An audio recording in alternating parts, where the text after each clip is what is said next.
కాబట్టి ఇప్పుడు ఏమైంది, వాళ్ళు హరవాంహర అని ఉండిపోతే ఇక్కడ ఉన్నటువంటి ఈ చిన్ని పార్థివలింగంలోంచి మహాకాల స్వరూపంతో బయటకు వచ్చాయి. అంటే ఇప్పుడు ఈ చూడబడేటటువంటి రూపం సామాన్యమైన రూపము కాదు. ఇదే మార్కండేయ పురాణంలో యముణ్ణి కూడా తన్నింది, పడగొట్టింది.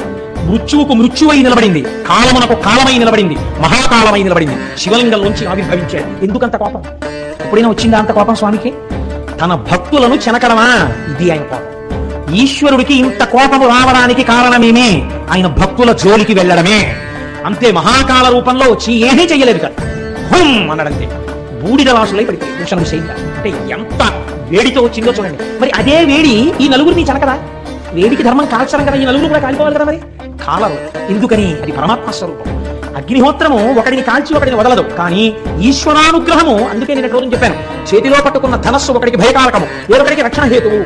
అలా ఆయన యొక్క హుంకారము దూషణుడి సైన్యాన్ని కాల్చింది, ఈ నలుగురిని కాపాడు. ఇది చూశాను. అబ్బబ్బబ్బా, ఏమి స్వరూపం! ఈ స్వరూపం చచ్చిపోయే వాళ్ళని చంపకుండా మిగల్చగలిగినటువంటి రూపం ఈ రూపం. ఈ కోణం దర్శించాడు. చంపేసే రూపంగా చూడలేదు, చచ్చిపోయే వాళ్ళని వదలగలది రూపం. ఇంతమందిలో నలుగురు వదిలింది తన భక్తుల్ని. కాబట్టి ఇది మహాకాల స్వరూపం. ఈశ్వరానుగ్రహం ఉన్నవాడికి అపమృత్యువు లేదు. కాబట్టి ఇప్పుడు ఏమైంది, ఆ స్వరూపాన్ని చూసి పొంగిపోయారు దేవతలు. కాల రూపంలో వెళ్ళడం మేము చూసాం, ఇప్పుడు అది సాకారమై నిలబడింది, ఇలా కనపడదు ఇప్పుడు. కాబట్టి వాళ్ళందరూ వచ్చి స్తోత్రం చేశారు, ఈశ్వర ఈ రూపం మీరు ఇక్కడ లింగ రూపంలో వెలియండి. దేని కొరకు తెలుసా? పాపం ఎదరెదర వీళ్ళు నలుగురే కాదు, మిమ్మల్ని నమ్మిన వారు ఎందరో ఉంటారు.